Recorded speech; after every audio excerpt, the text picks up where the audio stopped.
ई भाई पे गैर कोई अकड़े तो भाई को गुस्सा आए,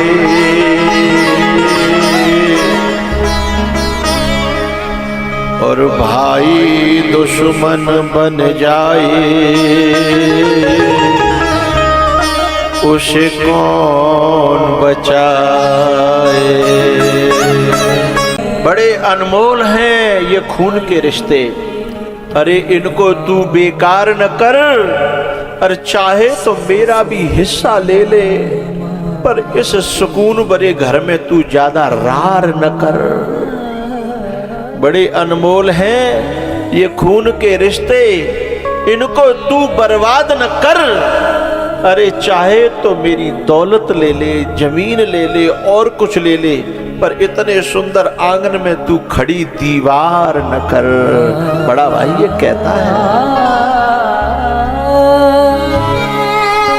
एक कोख से जन्म लिया है, खून का पावन नाता है, सच्चा सखा बने भाई का। जब भाई भाई में झगड़ा होता है ना, तो पता है जब बहन आती है तो बहुत रोती है कि मेरे भैया में युद्ध होता है। 2-3 साल पहले की बात है, एक बहन मेरे पास आई, बोले बाबा मैं आपको जिंदगी भर एहसान नहीं भूलूंगी। मैंने कहा बता। बोले मेरे दोनों भैया मरवे के कगार पे हैं, मैं जब जाती हूँ इसके यहाँ जाती हूँ तो अलग जाना पड़ता है, उसके यहाँ जाती हूँ तो अलग जाना पड़ता है, और मेरे तो दोनों हैं, मेरे तो दोनों हैं, कोई भी चला गया हाथ तो मेरा कटेगा, हाथ तो मेरा कटेगा ना, भैया तो मेरा जाएगा ना। दुश्मनी वो कर रहे हैं, कलेजा मेरा फटता है। बहन जो है इतना दुखी होती है जब भाई भाई में प्रेम होता है।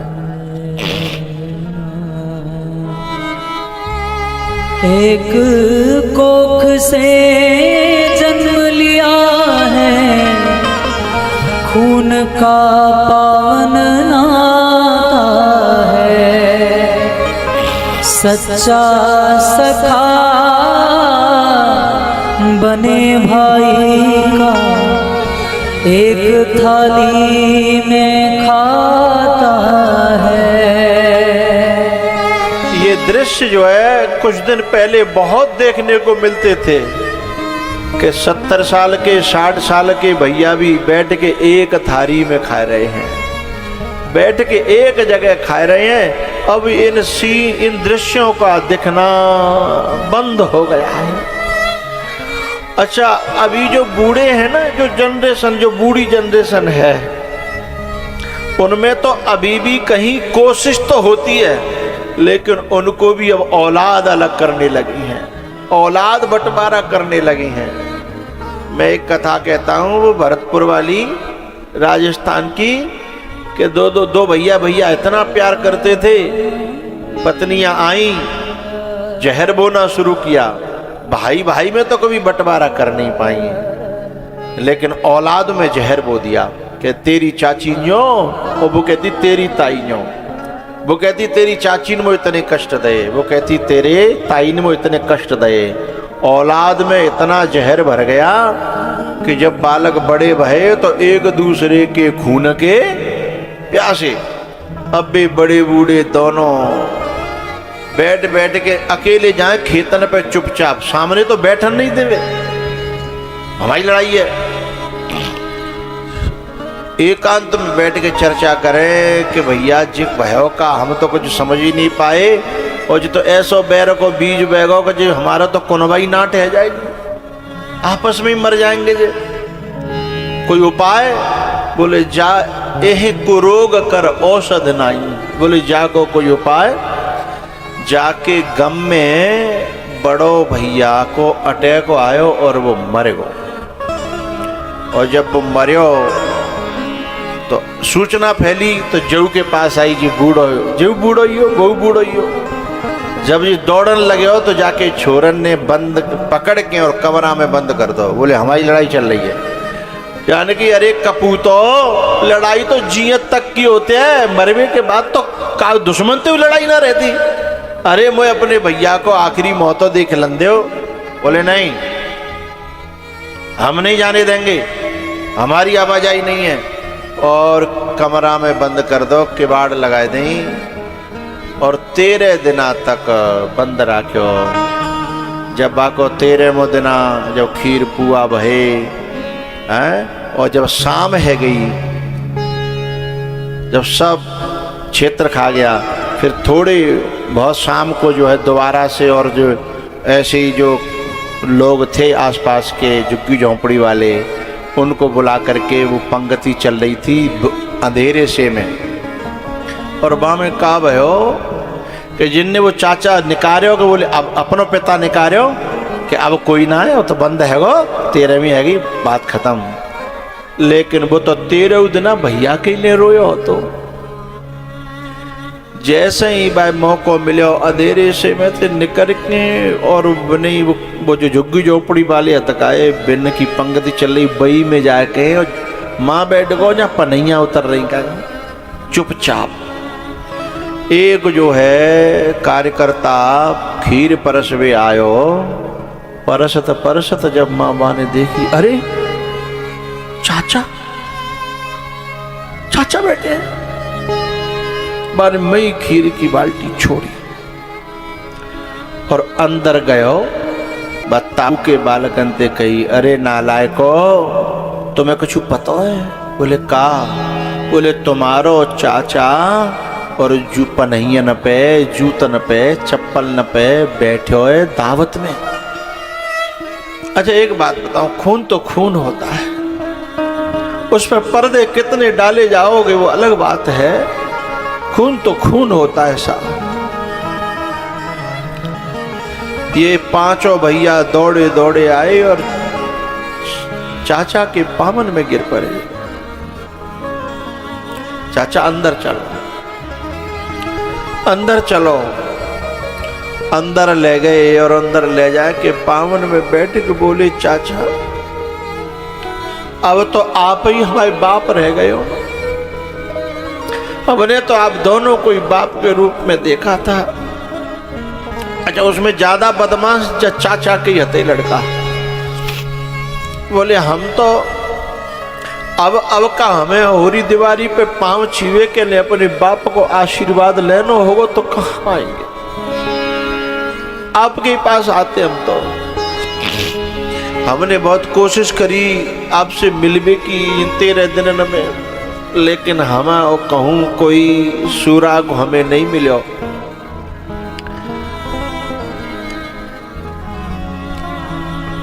चाचा ने पांचों को गले से लगा लिया कि बेटाओ मेरो भैया जा दुख में मरो है, तुम्हारी जो फूट है ना, तुम्हारी जो लड़ाई है, वहां में मेरो भैया मरे।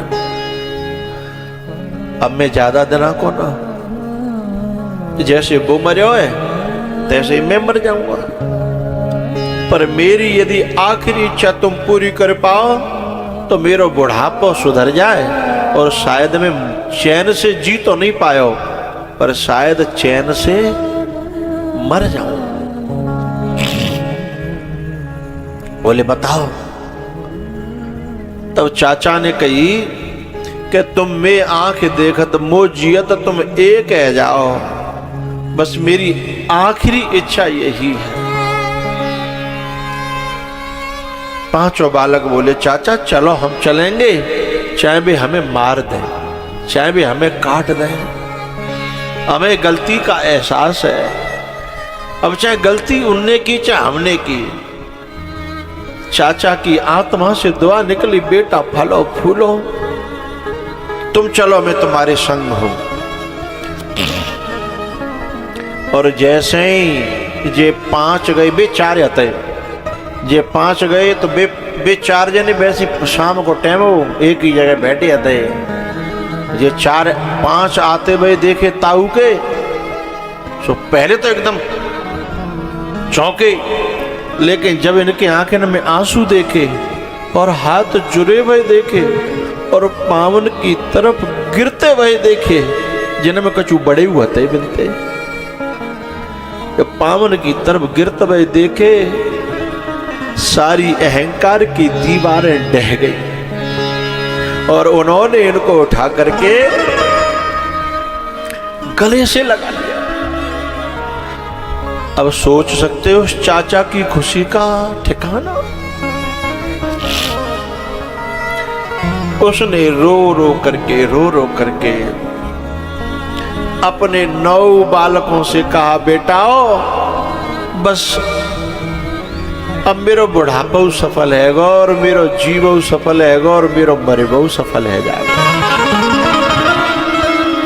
तुम 9 को एक जगह देख करके आज मेरी खुशी का ठिकाना नहीं है।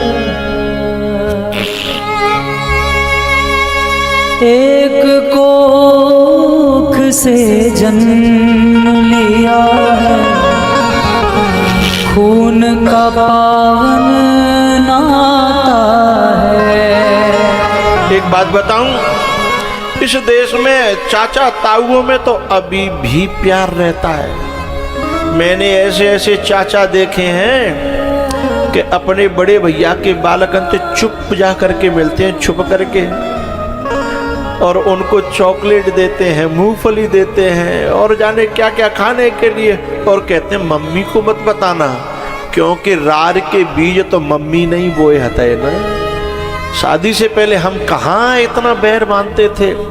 तो मेरा उन माताओं से निवेदन है, क्योंकि माताएं शुरुआत में सोचती हैं कि नेक थोड़ी सी जहर भर रही हैं, थोड़ी सी आग लगा रही हैं, थोड़ी सी आग लगा, वो तुम्हें एक बार आग जब पकड़ जाती है ना, तो तुम ये मत समझना कि तुम जितना लगाना चाह रही थी उतनी लगेगी, हैं? जब वो पकड़ बनाती है तो फिर वो उतनी लगती है कि फिर तुम रोकना भी चाहो तो रुकती नहीं है, और उसमें हमारे कोख के बालक भी आते हैं। गलती ये होती है कि शुरुआत में तो माता समझती है कि थोड़ा सा तो जिन्हें उकसानो पड़ेगा, जो सुनता ही ना, जे न्यो ना, जिनते के जो कहते ना, बंटवारो ना कर रहे, वो ज़्यादा खाया जा रहा है, वो पूरे खेत जो करेगा बात ज़्यादा कर लो, ऐसे छोटी छोटी आग लगाती हैं चिंगारियों को। लेकिन यदि ये बात पड़ोसियों को पता चल जाए, संत दुआ देते हैं, संत दुआ देते हैं और डॉक्टर दवा देते हैं। आग तो भीतर से लगती है, बाहर के तो केवल हवा देते हैं। आग तो भीतर से लगती है, बाहर के तो केवल हवा देते हैं। उस आग में फिर कंट्रोल से बाहर होती है ना वो आग, फिर जब अपने कलेजे का टुकड़ा जलता दिखता है उसमें, फिर हम रोक नहीं सकते। मेरी माताओं से ये निवेदन है, हमारी कोख के पैदा वहे बालक और हमारे सामने जब उस आग में जलेंगे तो क्या होगा, ये मत समझना कि जितनी हम लगा रहे हैं आग उतनी लगेगी ना। ओ बड़ा भाई छोटे पर हरदम अपना प्यार लुटाता है, छोटा भी सदा बैठ सिरहाने आदर मान बढ़ाता है, हरदम सलाह मिलाता है उन्हें, दूरी नहीं सुहाती है, भाई है। एक बात बताऊं, मेरी कथा चल रही थी इटावा में, और इटावा में कथा चल रही थी। कथा जब जो कराता है पूरा परिवार इकट्ठा बैठता है, जैसे यहाँ बैठे हैं। मेरा 5वां 6वां दिन कथा का हो गया, मैंने उस परिवार को बुलाया मैंने कहा तुम लोग जो है, मैं इतनी अच्छी कथा कह रहा हूँ, मैं इतनी मेहनत कर रहा हूँ, पर तुम लोगों के चेहरे पे जो खुशी होनी चाहिए वो खुशी नहीं है। तो कितने भाई थे? 5 भाई थे। 5 भाई थे और उन बहनें थी, 1-2 बुआएं थी, वो सब आए। और जैसे ही मैंने यूँ कही कि तुम खुश क्यों नहीं दिख रहे हो, तो सबसे पहले तो बहनें रो पड़ी, फिर बुआ रो पड़ी, फिर वो भाई रो पड़े। अरे मैंने ऐसा क्या कह दिया भाई, क्या बात है? तब बिन में तो एक बहन बोली कि हमारे जो भैया 4 बैठे हैं, 4 ना है 5 हैं,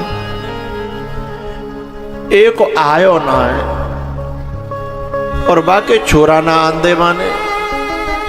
बेछोरा रोज मई ते कथा सुनते हैं, मई ते देखते हैं, रोते हैं। हम तो बुआएं, हमारे पे भतीजे हैं, और मनबा भैया को तो है, पर बीच के लोग आमन ना दे रहे, बीच के लोग आमन ना दे रहे। इसलिए जब कोई बात चलती है तो मेरे ये 4 भैया बहुत रोते हैं और वो वहां रोता है। बाबा कोई उपाय है? मैंने कहा उपाय तो बहुत सरल होता है, पर कोई करना चाहे तब बहुत सरल होता है। मैंने कहा, वो बोले क्या उपाय है? मैंने कहा कहाँ रहता है? तो वो जहां मैं रखा था, उन्होंने मुझे रखा था, मकान बनवा रखा था जहां सिटी में, कथा गांव में थी, मेरी बगल में उसका मकान था, वो वहीं रह रहा था। मैंने कहा उपाय अभी 1 मिनट में होता है, चलो। जब मैं गया, मेरे वाले पांव छुए, और जैसे ही मेरे पीछे से गाड़ी नमते बाकी भैया निकले और वो बुआ निकली और बहन निकली, सोई रोए पड़े, भतीजे रोए पड़े। उस घर का कितना छोटा सा उपाय होता है, पर कोई करता नहीं है, कितना छोटा है। मैंने केवल इतना कहा, बेटा हम किस लिए आए हैं तुम्हें पता है? बोले मैं आज पहुंचता हूं कथा। कहना नहीं पड़ा, कहना ही नहीं पड़ा। बोले मेरे भैया आ गए, मेरे भतीजे आ गए, मेरी बहन आ गई। ये इतना सा ईगो रहता है, इतना सा ईगो है। जब वे द्वार पे पहुंच गए, कहने की जरूरत तक न पड़ी। तो जब भैया भैया चाहते हो, बहनें चाहती हो, बुआ चाहती हो, तो कोई छोटी सी आंट रहती है, उस आंट को पहचानो, है उन बिचौलियाओं को पहचानो। एक बात ध्यान रखना, भैया भैया से लड़ाने के लिए जो कोई कहता है ना कि मैं तेरे साथ खड़ा हूं, धोखे में मत रहना, वो तेरे साथ नहीं, वो अपने ही साथ खड़ा है। कोई न कोई अपना उल्लू सीधा करना चाहता है।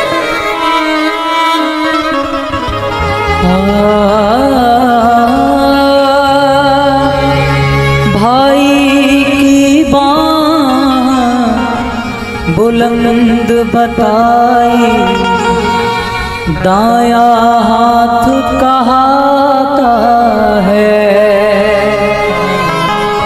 दुख संकट में एक भाई तो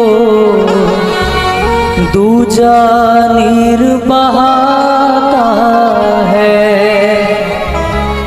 एक के घर में टोटा तो ना, दूजा सुख में खाता है।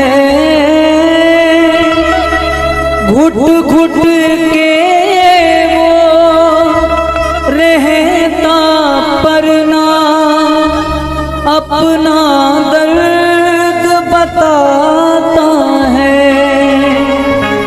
अपना दर्द छिपाता हरदम, अपना दर्द छिपाता आत्मा, अंदर से दुख पाती है।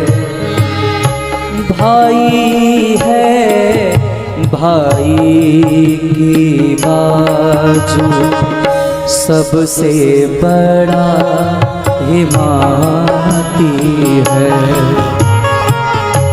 भाई से बढ़कर, भाई से बढ़कर इस जग में नहीं यार नहीं साथी है। भाई है भाई की बाजू, सबसे बड़ा हिमाती है।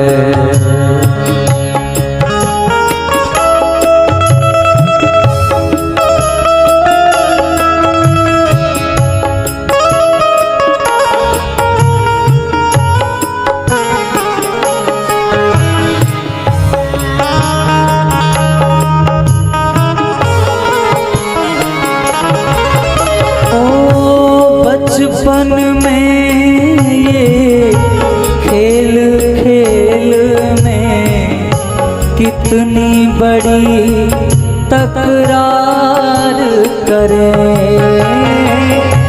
कभी रूठ जाए कभी मनावे, कभी जीत कभी हार करें।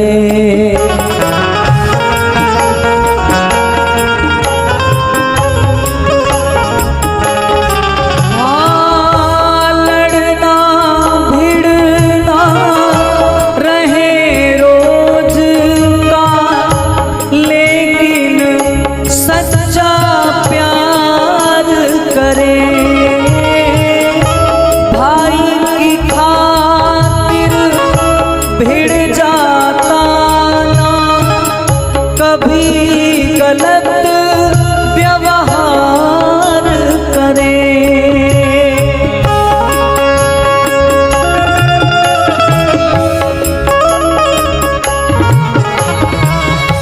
दिल से प्यार करे वो भाई, दिल से प्यार करे वो भाई, वही यार वही साथी है।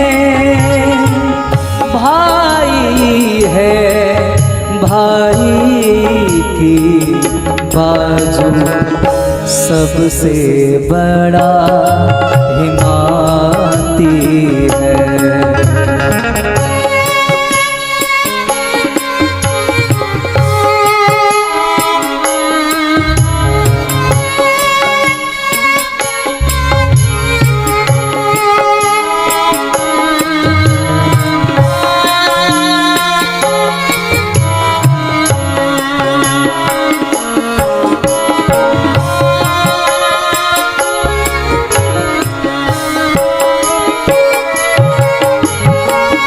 एक कोख से जन्म लिया है, खून का पावन नाता है।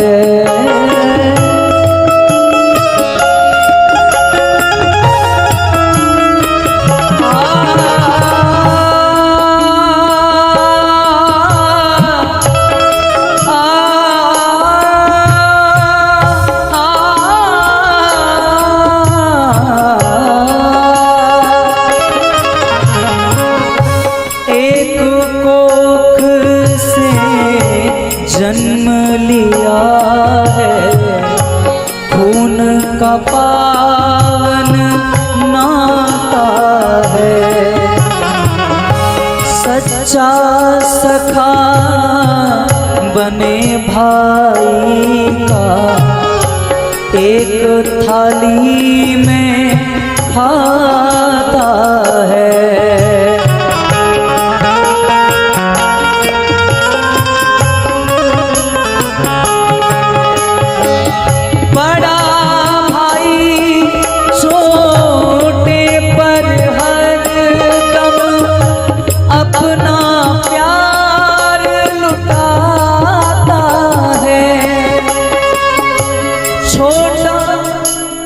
ये सीन एलईडी पे देखिए, अब ये केवल एलईडी पे देखने को रह गए हैं। घरों में देखना बड़ा मुश्किल हो गया है, गांव में देख पाना बड़ा मुश्किल हो गया है। परिवारों में अब ये सीन मिलता नहीं है, ये दृश्य मिलता नहीं है। तरस गई हैं आंखें ऐसा सीन देखने के लिए। ये भाई भाई नहीं कटा है, हिंदुस्तान कट गया है। ये भाई भाई नहीं टूटा है, हिंदुस्तान टूट गया है। अरे यही तो हिंदुस्तान है। बड़ा भाई छोटे पर हर दम अपना प्यार लुटाता है।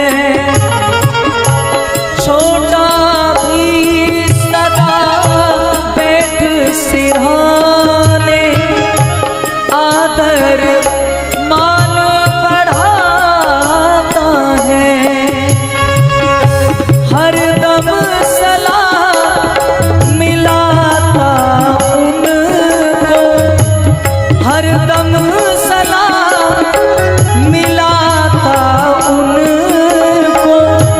दूरी नहीं सुहाती है, भाई है भाई की बाजू, भाई है भाई की बाजू। सबसे बड़ा हिमाती है, भाई से बढ़कर इस जग में नहीं यार नहीं साथी है। भाई है भाई की बाजू, सबसे बड़ा हिमाती है।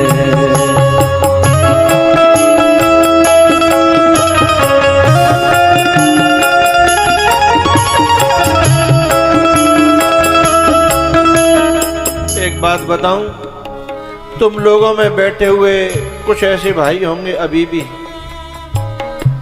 जो चुपचाप अपने बड़े भाई को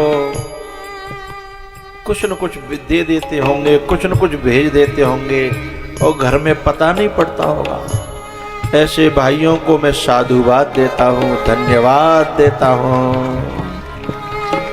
क्योंकि जो तुम्हारे घर में बाहर से चेहरे आए हैं, जो बाहर से दिमाग आए हैं, वो तुम्हारे भैया की कदर थोड़ी करेंगे। तो तुमको करनी पड़ेगी ना, वो तो खुद को करनी पड़ेगी ना।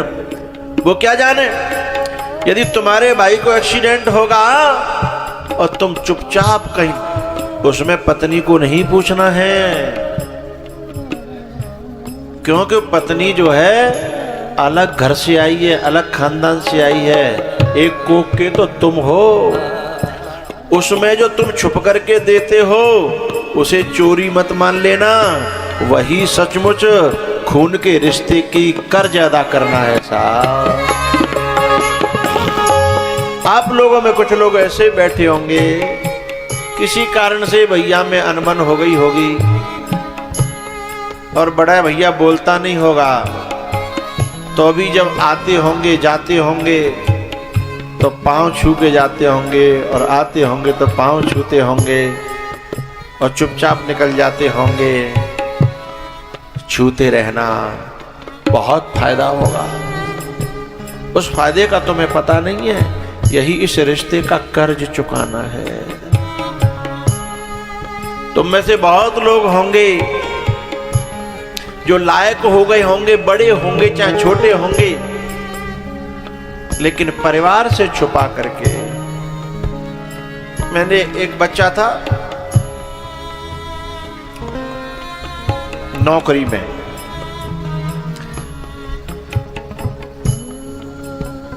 रिटायर भी होके आ गया और बंटवारा नहीं कर रहा था और घर से कुछ लेता भी नहीं था, और उसकी घरवाली कम से कम 10 सालों से लगी है। 10 सालों से, और वो बंटवारा नहीं कर रहा। एक दिन ऐसी बात हम तक आई, मैंने कहा बंटवारा क्यों नहीं कर रहा? तब वो बड़ी प्यारी बात कहता है, बोले मुझे जो ठाकुर जी ने दिया है वो कम थोड़ी है जीवन के गुजारे के लिए, और इसका दिमाग तो कभी नहीं भर सकता, चाहे कितना भी इसके सामने लाके खड़ा कर दिया जाए। मेरा भाई थोड़ा कमजोर है, उसकी नौकरी नहीं लगी, वो मुझसे बड़ा था, छोटे की बात है शायद, वो मुझसे बड़ा था, उसकी नौकरी नहीं लगी, वो कमजोर रह गया है, तो क्या मैं इतना भी नहीं कर सकता? मैं बेटे की तरह हूं, वो मेरे बाप की तरह है, कि मैं बंटवारा थोड़ा लेट कर दूं? क्या मैं इतना भी नहीं कर सकता? तो तुम में कुछ लोग ऐसे होंगे, चाहे छोटे होंगे चाहे बड़े होंगे, कुछ बातों को इसलिए टाल रहे होंगे कि दूसरे की थोड़ी हालत सुधर जाए। मैं ऐसे भाइयों को नमन करता हूं, प्रणाम करता हूं।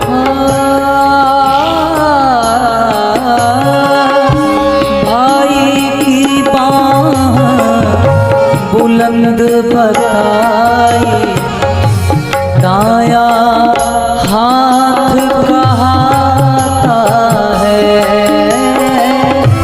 दुख संकट में एक भाई दूजा चैन न पाता है।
सबसे बड़ा है माँ की है,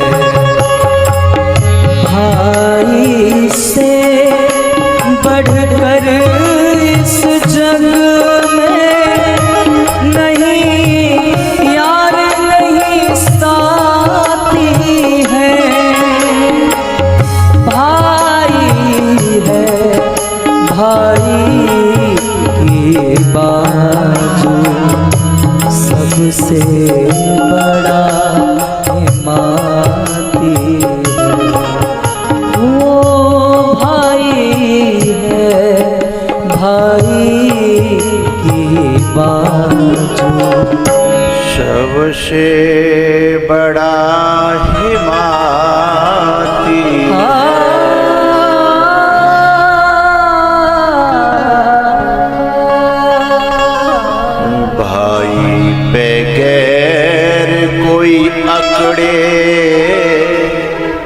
तो भाई को गुस्सा आए, भाई पे गैर कोई अकड़े तो भाई को गुस्सा आए।